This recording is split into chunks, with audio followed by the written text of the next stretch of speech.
여러분 반갑습니다. 저는 라이트하우스 일산이라는 교회를 섬기고 있고요. 믿기실지 모르겠지만 목사 맞습니다. 여러분들 맨 처음에 제가 들어올 때 눈빛을 보니까 이게 뭐 목사도 아니고 이제 처음 온 성도도 아니고 살짝 어떤 눈빛이냐면 여러분들이 살짝 필리핀의 파인애플 파는 아저씨 보는 느낌이었어요. 저는 라이트하우스 일산교회를 2년 전에 개척을 했고요. 원래 주일날은 절대 어딜 안 가는 게 제 신념인데 조지영 목사님한테 얻어먹은 게 많아가지고 오늘 왔습니다. 도심빛교회 한번 와보고 싶었고요. 여러분들 만나는 것 가운데 기도로 잘 준비하면서 오늘 갈라디아서 말씀을 좀 여러분과 나누고 싶습니다. 여러분 신약 성경에서 복음 이 두 글자의 단어를 가장 잘 설명한 두 책이 있습니다. 가장 첫 번째 책은 여러분들이 가장 잘 아는 책이에요. 아마 로마서라고 다들 기억을 하실 겁니다. 근데 아마 두 번째로 잘 설명한 책이 있다면 갈라디아서라고 저는 확신합니다. 근데 복음을 전개하는 방식이 조금 달라요. 로마서는 이거예요. 야, 복음은 이렇게 생긴 거다. This is 복음. 복음은 이렇게 생겼어. 이런 게 복음이야. 근데 갈라디아서는 로마서랑 다르게 복음을 전개합니다. 뭐냐? 이렇게 생긴 거는 복음이 아니다. 그러니까 예를 들면 이거예요. 제가 어릴 때는 짝퉁이 좀 말도 안 되는 짝퉁이 있었는데 퓨마라는 브랜드 아십니까? 그러니까 퓨마가 있으면은 야 로마서는 이거예요. 이게 퓨마야. 이걸 사면 돼. 근데 갈라디아서는 뭐냐? 이제 머리가 파마인 그런 파마 뭐 다마 이런 게 있었어요. 이걸 사면 퓨마를 사는 게 아니야. 이건 짭이야. 이런 거예요. 그래서 바울이 쓴 책 중에 이 갈라디아서를 여러분들이 새 번역 성경으로 읽을 때는 어떤 어조로 읽으시면 되냐면 굉장히 분노의 어조로 읽으시면 됩니다. 왜냐? 이 갈라디아 지역에 수많은 율법주의자들이 와서 이들에게 증거한 게 있는데 그게 복음이 아니었습니다. 이 사람들은 무엇을 증거하냐면은 야, 예수 믿어서 구원받는 거 나도 알아. 나도 동의한다. 여러분도 아마 조지영 목사님께 지금 예배를 계속 드리고 이게 뭐 성경 공부도 하시잖아요. 그러면 아마 구원을 어떻게 받습니까? 그럼 다들 이렇게 이야기할 겁니다. 오직 예수 그리스도를 믿음으로만 우리는 의롭다 여김을 받는다. 이 신칭을 한번 좀 들어봤을 거예요. 근데 이 율법 교사들은 뭐라고 이야기하냐면은 야, 나도 알아. 예수 믿어야지 구원받는 거 나도 동의해. 그런데 그것만으로는 불충분하다. 그것만으로는 구원을 받을 수 없다. 우리가 예수 믿는 것도 당연히 믿는데 이제 너네가 진짜 그리스도인이 되려면 할례를 받아야 돼. 너네가 진짜 그리스도인이 되려면 이제 우리가 음식을 먹는 정결법을 너네도 지켜야 돼. 그리고 너네 이제 안식을 똑바로 지켜라. 너네 이제 안식이 안 지키면 너네는 절대 그리스도인이라고 이야기할 수가 없어. 그래서 갈라디아서를 봤을 때 사도 바울이 쓴 편지랑은 되게 다른 게 보통 바울이 쓴 편지에는 시작하는 게 대부분 감사 인사입니다. 야, 은혜와 평강이 너희에게 있기를 빈다. 잘 있지? 나도 잘 있어. 너네 빨리 보고 싶다. 갈라디아서에는 그런 게 없습니다. 바로 본론으로 들어가요. 다른 복음을 전하는 자들은 저주를 받을지어다. 바울이 그렇게 경고하고 바울이 그렇게 권면하는 이유는 이 율법주의자 할례를 전하는 사람들이 굉장히 많이 넘어갔기 때문입니다. 오늘 우리가 설교 때 나눌 부분은 그 갈라디아서의 마지막 부분이에요. 우리 11절을 한번 제가 볼게요. 보십시오. 내가 여러분에게 직접 이렇게 큰 글자로 적습니다. 바울은요, 대부분 성경학자가 이야기할 때 시력이 안 좋다고 이야기합니다. 그래서 눈에 질병이 있었다. 그래서 나중에는 바울이 직접 편지를 쓰지 않아요. 대피를 합니다. 그래서 사람들은 바울이 눈이 나빠가지고 이렇게 글자를 크게 적겠다. 크게 적었구나 생각을 하는데 그게 아닙니다. 바울이 여기서 큰 글자로 적는다는 것은 내가 하고 싶은 말을 다시금 강조하는 거예요. 이 갈라디아서는요, 놀랍게도 1장부터 6장까지 했던 말을 계속 반복합니다. 알아들어 처먹을 때까지.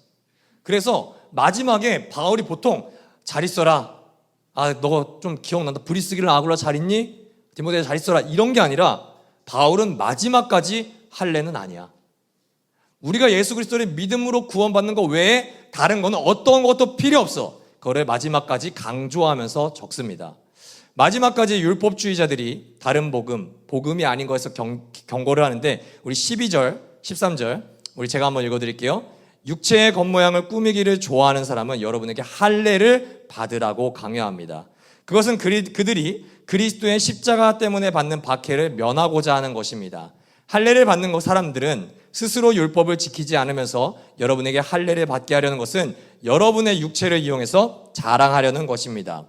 여러분, 이 사람들이, 이 거짓 선지자들이, 거짓 교사들이 할례를 강요하는 이유가 두 가지가 있습니다. 첫 번째, 자랑하려고. 신약 성경에서요, 바울이 쓴 편지를 볼 때 여러분들이 육체라는 단어가 반드시 나오거든요. 그럴 때는 여러분들은 이 육체가 바디를 의미하는 단어로 해석하면은 이 성경을 절대 해석할 수가 없습니다. 바울이 쓴 편지에서 육체라는 단어가 나오면 항상 여러분들은 무엇을 생각하면 되냐면 죄성을 생각하면 돼요. 뭐라고요? 죄성. 근데 제가 여러분 교회에서 설교하기가 좀 편한 게 여러분들이 하나님 나라라는 개념을 알고 있잖아요. 그러면 여러분들이 이제 죄라는 단어가 생각이 나면은 항상 이 네 글자가 반드시 등장합니다. 그게 뭐냐? 자기중심성이에요. 이 육체를 자랑하는 것은 여러분들이 내가 내 죄, 뭔가 육체, 바디가 아니라 내 죄성, 내 자기중심성, 내 이기주의를 자랑하고 싶다고 해석하면 됩니다. 율법주의자들은 항상 하나님을 자랑하지 않습니다. 그들은 뭘 자랑하죠? 할례.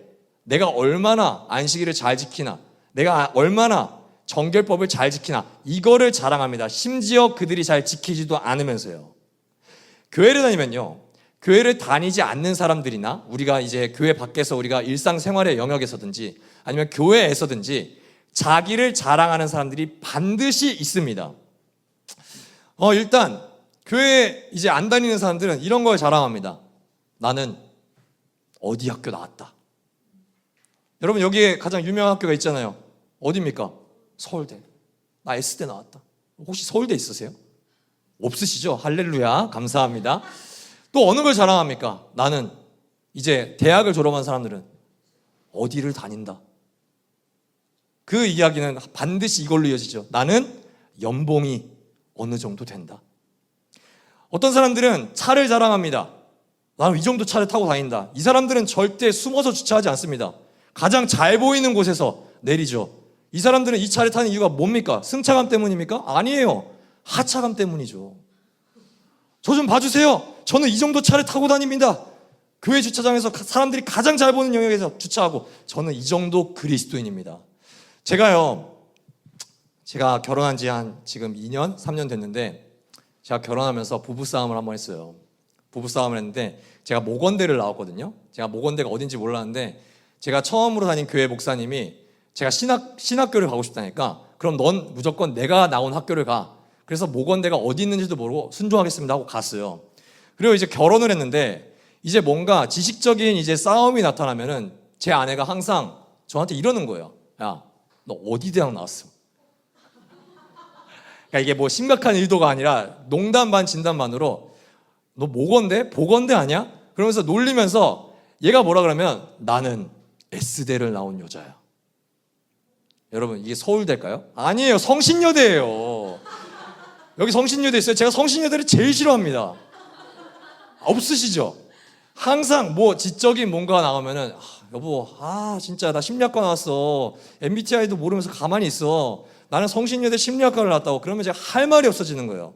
여러분, 이런 사람들은요 항상 나한테 물어봐 주길 기대합니다. 교회에서도 언제쯤 직장을 이야기하는 시간이 될까? 언제쯤 학교를 이제 이야기하는 시간이 올까?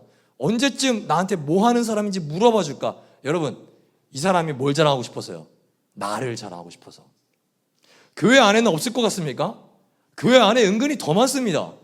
제가 교회를 개척해 보니까요, 목회자들은 어떤 거에 사로잡혀 있냐면 우리 교회는 몇 명 정도 모이는 교회야. 우리 교회 목사님은 조재욱이야. 그러면 여기 옆에 사람이 뭐라고 합니까? 우리 교회 목사님은 이찬수야. 목사님을 자랑하고 우리 교회는 그래도 개척하고 이 정도 모여. 그러면은 옆에 대형교회에서는 야, 우리 교회는 그래도 300명은 모인다. 이런 걸 자랑한다고요. 성도님들은 어떻습니까? 우리 교회 예배 스타일은 너네 교회보다 좀 세련됐어. 야, 우리는 너네보다 조금 더 인격적인 교회야. 성도님들은 어때요? 야, 너 이번 주에 성경 읽었냐? 나는 올해 3번을 읽었다. 야, 너 헌금하냐? 난 11조만 하지 않아. 나는 훨씬 많이 해. 여러분, 좀 더 전통적인 교회에서는 뭘 자랑합니까? 저는 집사입니다. 그래요? 저는 권사입니다. 그럼 옆에서 뭐랍니까? 난 장로인데요? 직분을 자랑한다니까요. 여러분, 이 사람들이 자랑하는 게 그리스도예요? 아니면 자기예요? 다 자기를 자랑하는 거예요. 이 사람들이 자기를 자랑하면서 어떤 메시지를 전하는지 아십니까? 난 너랑은 달라. 예수 믿고 똑같은 그리스도인? 아니, 난 너보다 이 정도인데? 세상적인 지위로도, 아니면 교회에서 직분으로도, 아니면 내가 너보다 좀 더 열심적인 성경 읽기나 그런 신앙적인 활동으로도 나는 너보다는 윗단계 그리스도인이야. 이게 할례를 자랑하는 사람들입니다. 할례를 계속 강요하는 이유는요, 여러분, 할례가 뭔지는 아시죠? 포경수술이에요. 포경수술. 유대인들이, 율법주의자들이 할례를 왜 그렇게 집착하는지 아십니까? 이 사람은 나를 통해서 할례 받은 사람이에요. 여러분, 옛날에 뭐 지금도 그런 교회가 많겠지만 전도 축제를 하면은 난리가 납니다. 우리 교회는 절대로 전도 축제를 안 하거든요. 왜냐하면 제가 예전에 교회에서 전도 축제를 했는데 제가 전도를 한 명도 못 한 거예요.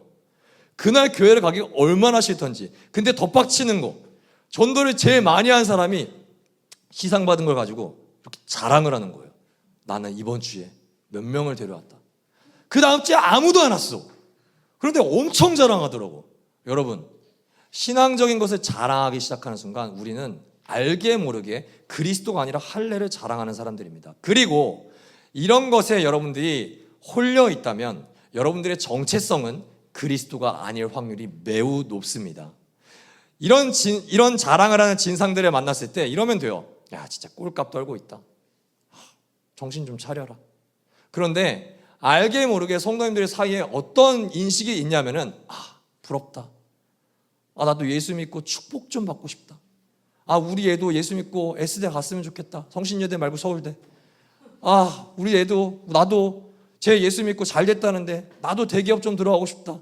그러면서 항상 다니엘 기도에 바라면서 무슨 기도합니까?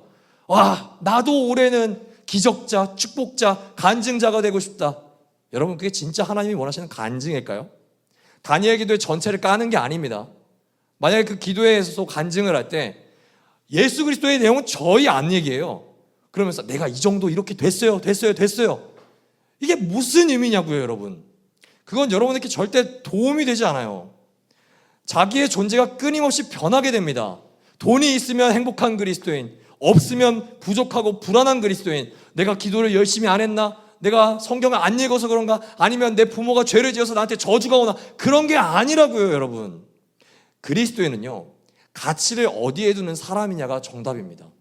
여러분, 여러분의 가치를 어디에 두고 있습니까? 이번 한 주 가운데 내가 진짜 거지 같은 일도 정말 많이 당하고 정말 짜증나는 일 많이 당했어도, 그게 물질적인 거였어도, 내가 예수 안에 있으면 자랑하는 사람들은 이거에 크게 휘둘리지 않는다는 거예요. 어떤 사람이 간증을 하든 어떤 사람이 막 우울해 있든 그거에 휩쓸리지 않는다는 거예요. 왜냐? 내 중심은 예수 그리스도니까요. 할렐루야. 사랑하는 여러분, 육체를 자랑하는 것에 홀리지 마십시오. 육체를 자랑하는 사람, 할례를 자랑하는 사람에 우리에게 홀리는 순간 우리에게는 반드시 찾아오는 감정이 하나가 있습니다. 그게 뭐냐? 열등감입니다.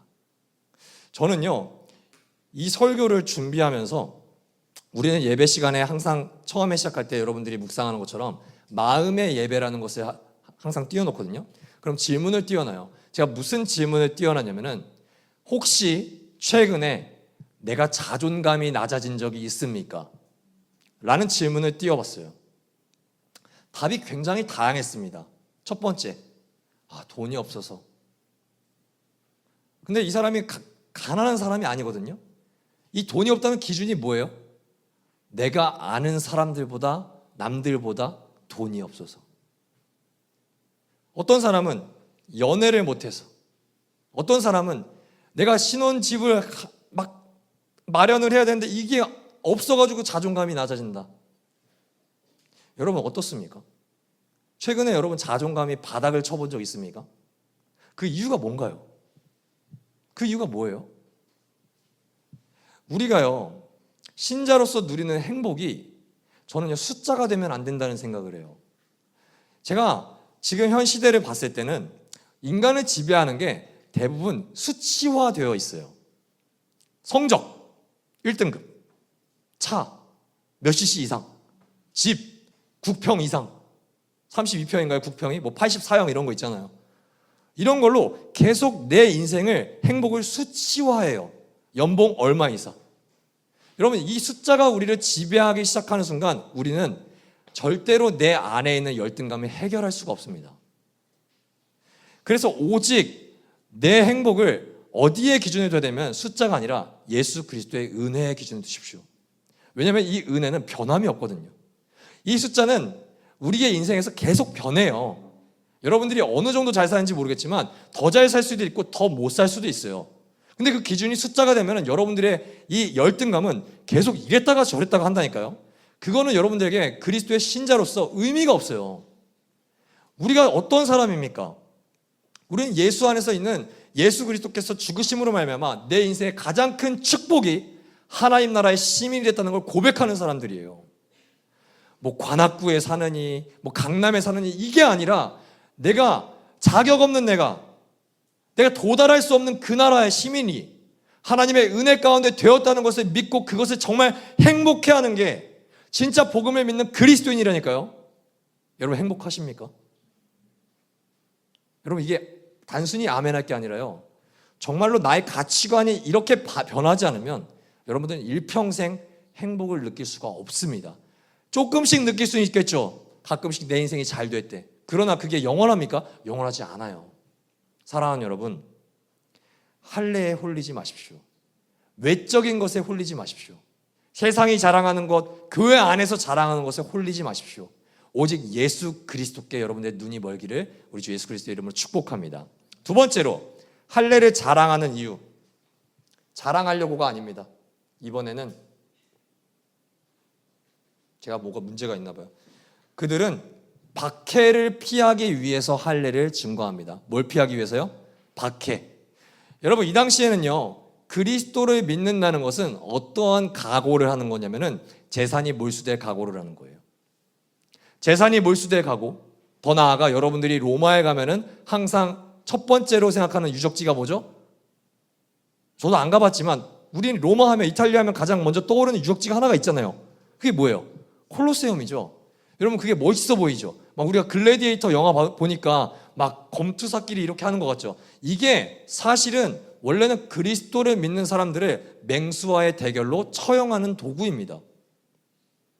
여러분 예수를 믿는 사람들은 황제를 주로 숭배할 수가 없어요. 초대교회 그리고 요한계시록이 쓰일 때까지 로마의 황제들은 자신을 인간이라고 이야기하지 않아요. 나는 반신반인이야. 나는 주야. 나는 큐리오스야. 근데 수많은 로마 지역에 사는 사람들은 이거를 인정해줘요. 왜냐? 다 신교니까. 너도 신해. 너도 신하라고. 도미티아누스 황제, 네로 황제, 당신 신하면 돼요. 당신도 신으로 섬기고 나는 내가 좀 더 섬기는 신, 뭐 아데미 신상이런가 그런 신을 섬기면 돼요. 근데 그리스도인들은 그게 됩니까? 안 됩니까? 안 돼요. 예수밖에 주가 없는데 어떻게 황제를 큐리오스라 그래요? 근데 문제는 세례 분답을 할 때마다 뭘 물어보냐면은 이제 당신의 주인은 그냥 구세주 정도가 아니라 당신의 인생의 주인은 예수 그리스도면 믿습니까? 여기서는 당연히 아멘하죠. 우리 뭐 누가 죽여요? 근데 여기서는 그 고백을 하면은 끌려간다고요. 여러분 이 상황 속에서 여러분 말 맞따라 다음 주에 예수 그리스도를 주로 고백한다고 하는 사람들은 다 죽인대요. 여기 우리가 몇 명이 남아있을까요? 저도 자신을 못하겠는데. 근데 여기를 피할 수 있는 방법이 하나가 있어요. 그게 뭐냐? 할례 받는 거예요. 할례 받고 너 예수 그리스도를 주로 고백하는 사람 같은데? 아니에요. 무슨 말이에요? 나 할례 받았는데요? 나 유대인이에요. 나 유대교예요.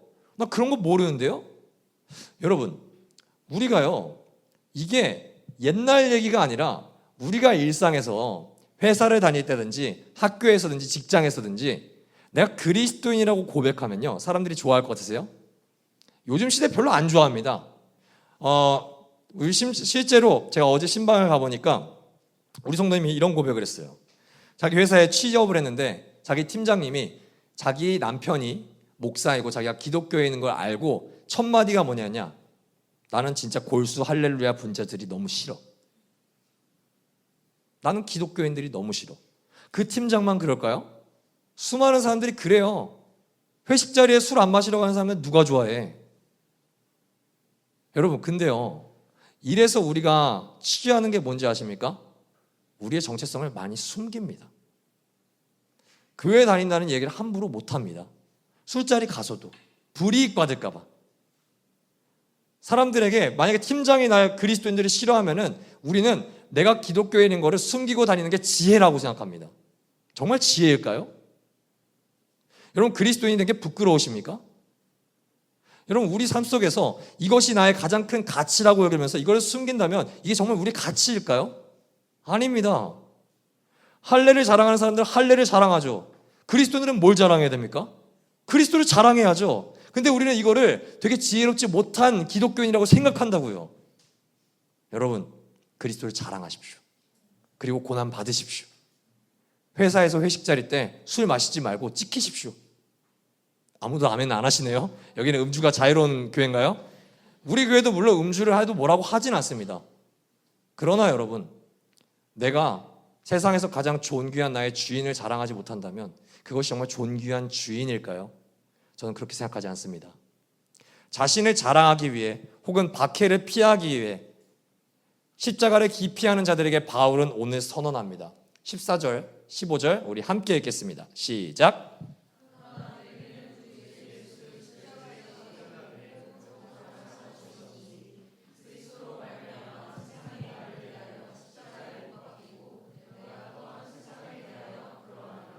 할례나 무할례나 아무것도 아니로되 오직 새로 지으심을 받는 것만이 중요합니다. 아멘.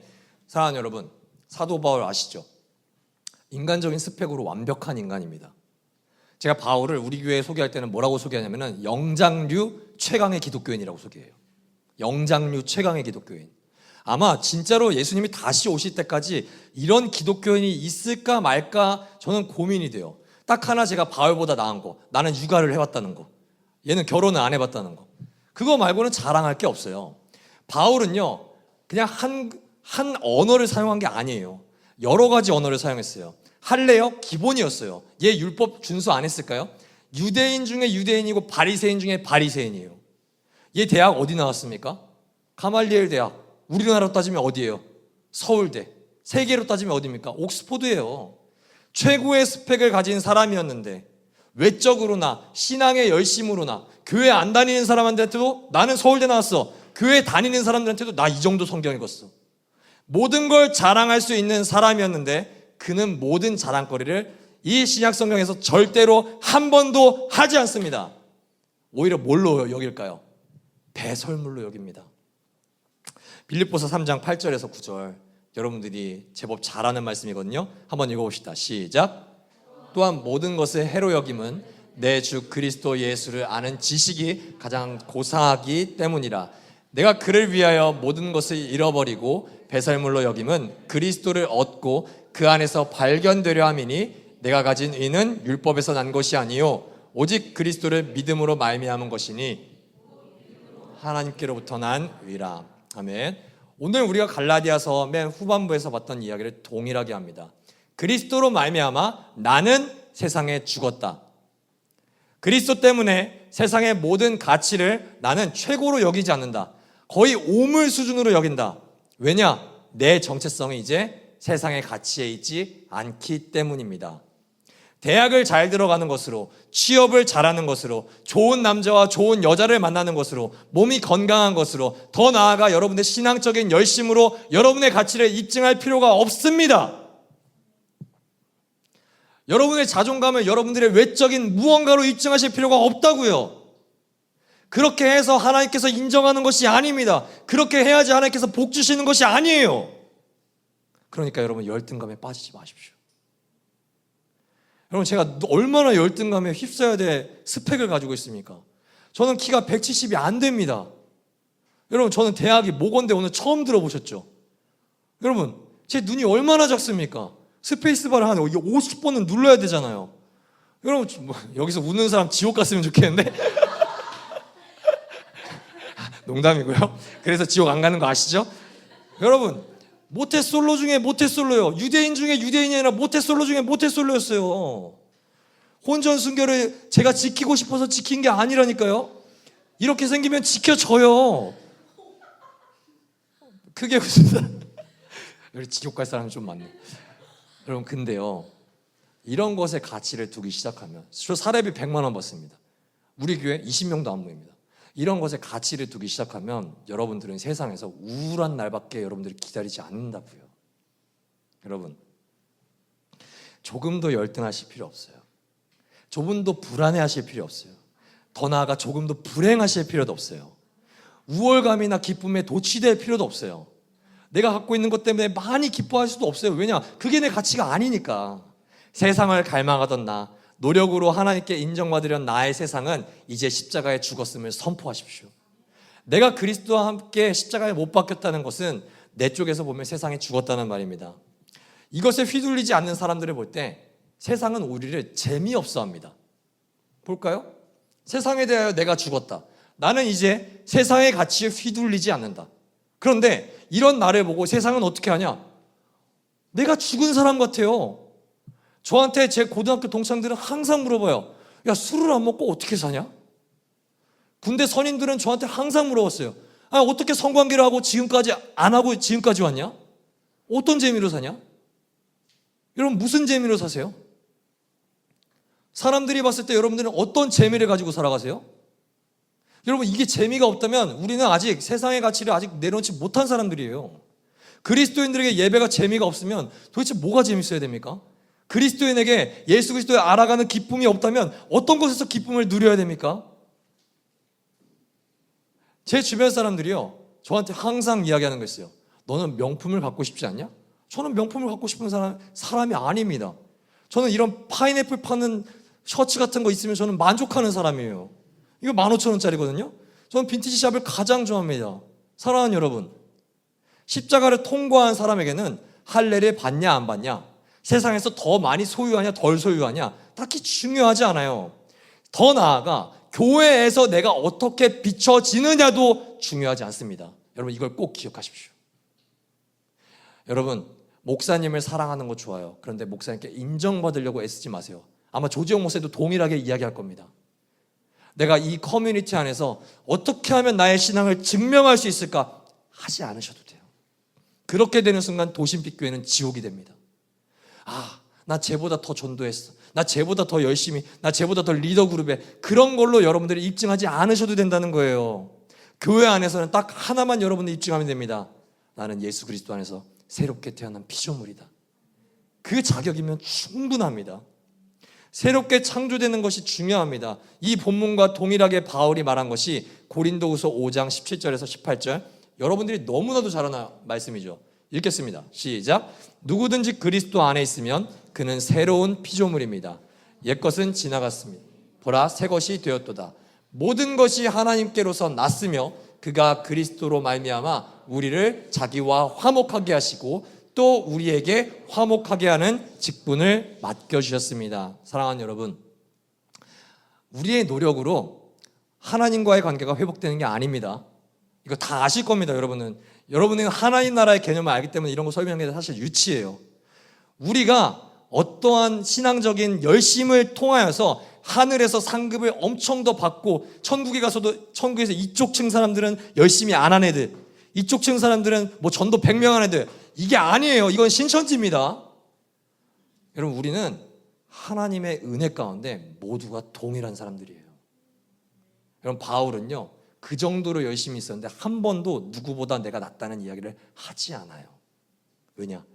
자신의 가치가 누구 때문에 있기 때문에? 예수님 때문에 있기 때문에. 저는요 이 화해의 직분이라는 이 문장을 여러분들이 꼭 기억하셨으면 좋겠습니다. 우리는 하나님과 화목하게 된 자로서 하나님이 우리를 죄인으로 여기지 않으세요. 이제 의롭다 여기시거든요. 심지어 우리에게 화목하게 하는 직분을 맡기세요. 이 직분이 뭐냐? 내가 그리스도의 은혜로 하나님 나라의 시민이 되고 더 이상 어떤 가치에 묶여서 자유함이 없는 노예처럼 사는 것이 아닌 것처럼 이제 나에게 그 기쁜 소식을 전하게 하는 직분을 맡겨주셨다는 거예요. 사랑하는 도심빛교회 성도 여러분, 도심빛교회 인스타를 보면은 참 좋은 문장들이 있습니다. 예수 그리스도를 모르는 자들에게, 복음을 모르는 자들에게, 하나님 나라를 갈망하는 자들에게 뭐 그런 문장들이 있잖아요. 여러분들은 그들을 위해서 세워진 교회라고 하지 않습니까? 그들을 위해서 여러분에게 하나님께서 화목하게 하는 직분을 맡겨주셨습니다. 그러면 이제 우리는 뭐 하냐? 여러분들의 삶의 현장으로 와서 하나님의 자유를 선언하십시오. 이 가치에 목매여서 오늘도 불행하고 있는 자들에게 하나님이 당신을 사랑하신다. 당신의 그 어떠한 것으로 여러분을 입증하려고 하지 마라. 예수 그리스도께서 자격 없는 너에게 당신의 자격을 부여해 주셨다. 이제 너는 해방이다. 더 이상 그런 거에 얽매이지 않아도 된다. 이런 기쁜 자유의 소식을 선언하는 자들, 그게 바로 그리스도인입니다. 여러분, 사랑하는 성도 여러분, 초대교회에 부활의 그 영광을 본 사람들이 어떻게 살았을까요? 예수 그리스도의 십자가에 못 박히는 그 현장에는 사람들이 다 도망갔거든요. 베드로부터 모든 사람들이 다 도망갔어요. 근데 부활하신 예수 그리스도를 진짜 만나고 나서부터는 이 사람들이 어떻게 하는지 아십니까? 이 부활을 증거합니다. 십자가와 부활로 완성하신 하나님 나라를 그들이 누리기 시작합니다. 그 전까지는 못 누렸습니다. 근데 이것을 누리기 시작하고 사람들에게 증거하기 시작합니다. 제가 부활절 때마다 느끼는 건데, 부활을 과학적으로 증명하실 수 있어요? 뭐 리스트로벨의 예수는 역사다, 이런 거 다들 보셨잖아요. 여러분, 이걸로 증거할 수가 있던가요? 세상에 나아가서 야, 부활은 실제예요. 안 돼요. 부활이 증거되는 이유, 하나님 나라가 증거되는 이유는 딱 하나입니다. 이 나라를 살아내는 사람들 때문이에요. 부활을 진짜로 믿는데 나는 부활하지 않은 것처럼, 새롭게 된 피조물처럼 살지 않는 사람들을 통해서는요, 절대 기독교는 복음이 전파되지 않습니다. 오직 그 부활의 능력과 기쁨을 누리는 자들, 정말 자유함을 맛보는 자들, 그들만이 세상에 나가서 야, 기독교는 진짜 자유하다, 하나님 나라는 진짜 우리에게 해방을 준다, 깨어진 세상을 이제 우리가 화목하게 한 직분을 주셨으니 이 직분으로 살아가자, 이렇게 증거할 수 있는 것입니다. 사랑하는 여러분, 증인의 삶을 사십시오. 정말로 십자가를 직면한 사람들, 부활을 직면한 사람들, 여러분의 교회는 하나님 나라를 진짜 직면한 사람들은 그 나라를 세상 가운데 펼쳐나가십시오. 돈으로 펼치는 게 아닙니다. 여러분들이 스펙으로 펼치는 게 아닙니다. 복음으로 펼치는 것입니다. 사랑하는 성도 여러분, 우리 17절 함께 읽어보겠습니다. 시작. 이후부터는 괴롭히지 마십시오. 이게 개역개정인데요, 제가 일부러 개역개정으로 띄워왔어요. 우리 세번역 성경에는 이 흔적을 상처 자국이라고 되어 있거든요. 이 상처 자국, 여기서는 흔적, 이게 여러분들이 교회를 조금 오래 다니는 분들은 한 번쯤 들어본 단어입니다. 뭐냐? 스티그마입니다. 스티그마. 이게 하도 기독교인들이 스티그마 뭐 흔적 이러니까 되게 멋있어 보이는 단어거든요. 이거 진짜 위험한 단어예요. 이 스티그마가 뭐냐? 노예한테 불로 지지는 겁니다. 너는 내 소유다. 고대 근동의 노예한테 불도장으로 가져가서 이 이니셜 같은 거를 새겨요. 그런 다음에 살에 연기가 나도록 지집니다.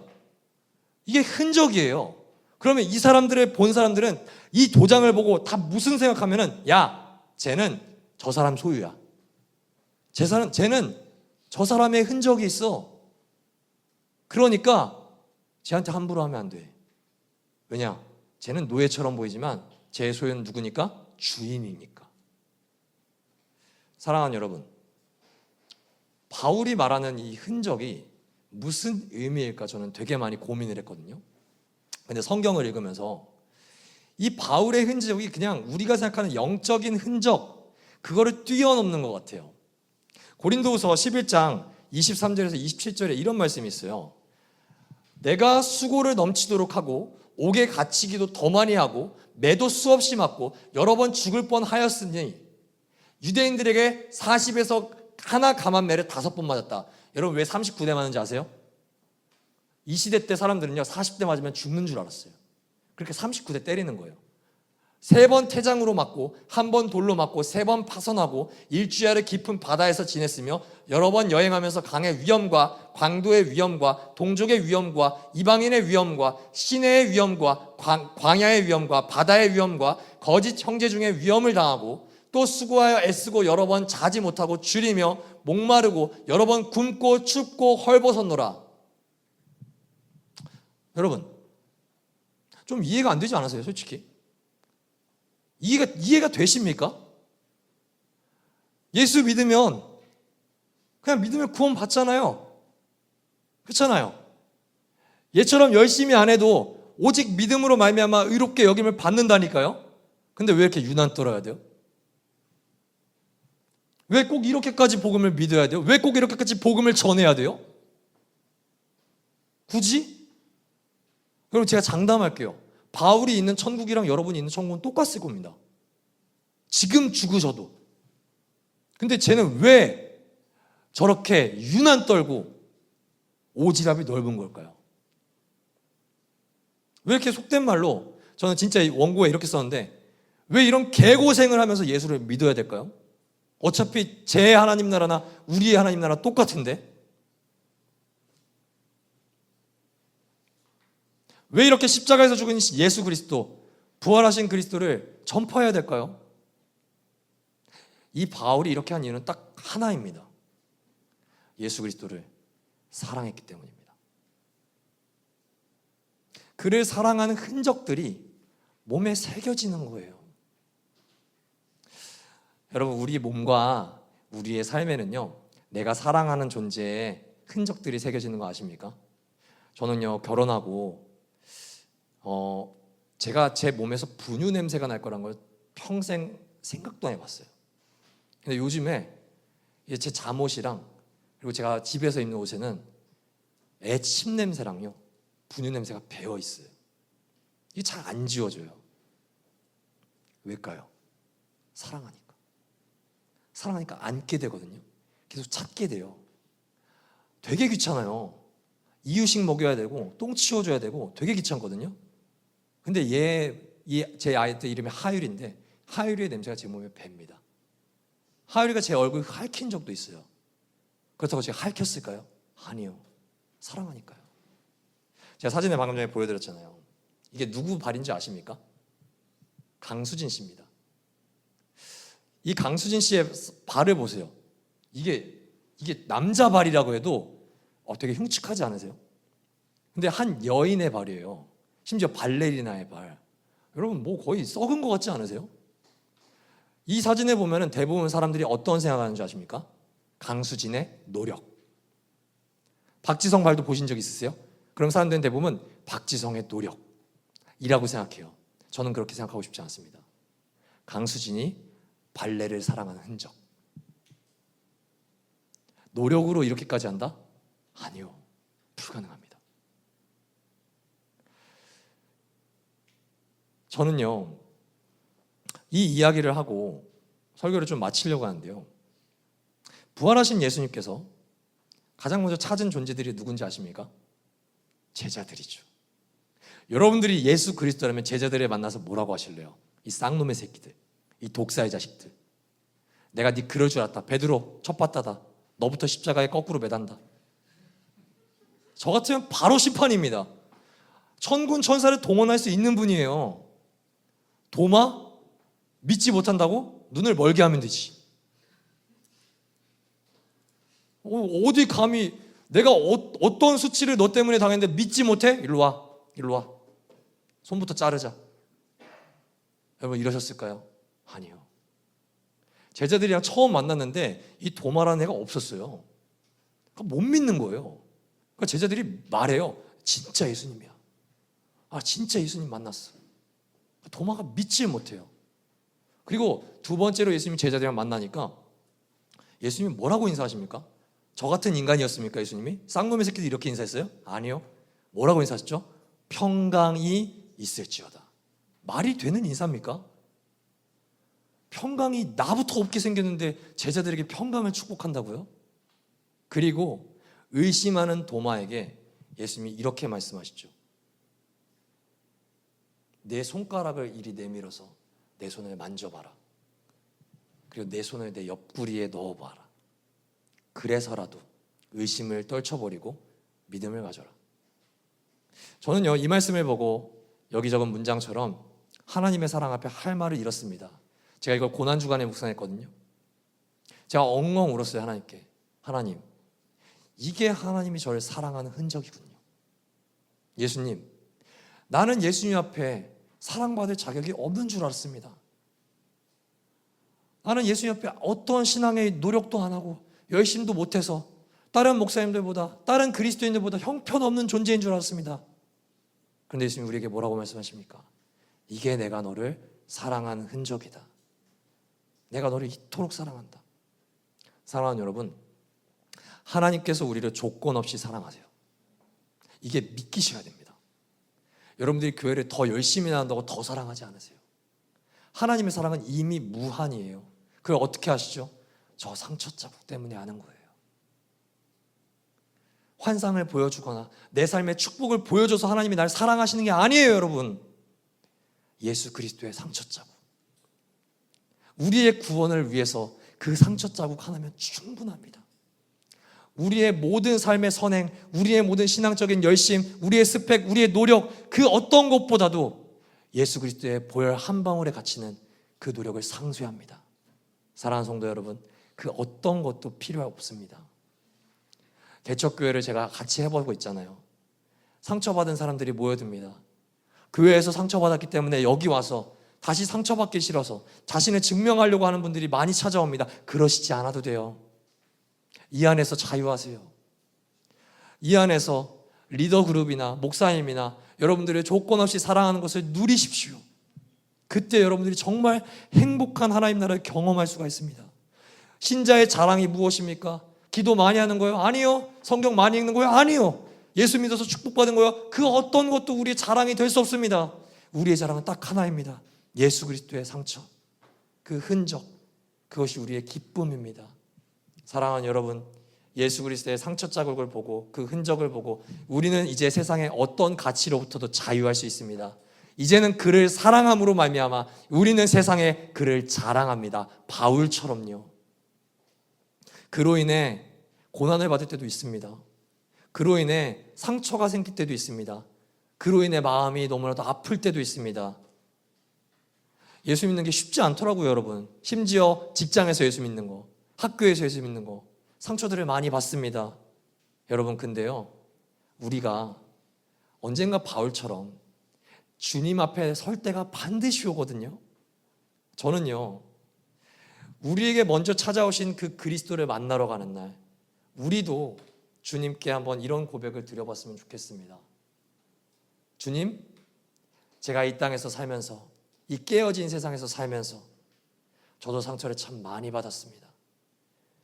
제 마음에 성한 곳이 하나가 없습니다. 정말 쓰라린 상처들이 있고 사람과의 관계에서 쥐어 터지고 물질이 없어서 쥐어 터지고 참 크고 작은 상처들이 참 저를 괴롭게 했습니다. 그러나 주님, 그래도 주님을 사랑합니다. 제가 이 흔적들을 가지고 주님 앞에 왔습니다. 주님, 저에게 진심이셔서 저를 무조건적으로 사랑하셔서 그 어떤 하늘 보좌를 포기하고 그 상처자의 상처를 받을 수 없는 십자가에 나오신 것처럼 저도 내 상처를 가지고 당당히 주님 앞에 나아옵니다. 사랑하는 도심빛 교회 가족 여러분, 이제 세상에서 나의 가치를 인정받고 싶다고 혹은 아등바등 자랑하려고 몸부림쳤던 이전의 옛사람인 나는 십자가에 죽었음을 선언하십시오. 이제 그리스도와 함께 다시 살아난 여러분을 자랑하십시오. 부활하신 예수 그리스도의 생명 속에 담긴 우리를 향한 영원한 하나님의 사랑 속에서 이제 진정한 자유를 누리십시오. 그 자유를 누릴 때 세상은 여러분들 보고 하나님 나라를 보게 될 겁니다. 크고 작은 상처들이 생길 겁니다. 교회가 부흥하면서 그리고 여러분들이 그리스도인으로 살아가면서 우리는 상처가 없을 수가 없습니다. 그러나 그때마다 기억하십시오. 나를 향한 그리스도의 흔적, 스티그마, 이제 나도 그리스도를 향한 나의 흔적을 가지고 하나님께로 나아갑니다. 사랑하는 여러분, 우리 함께 기도합시다.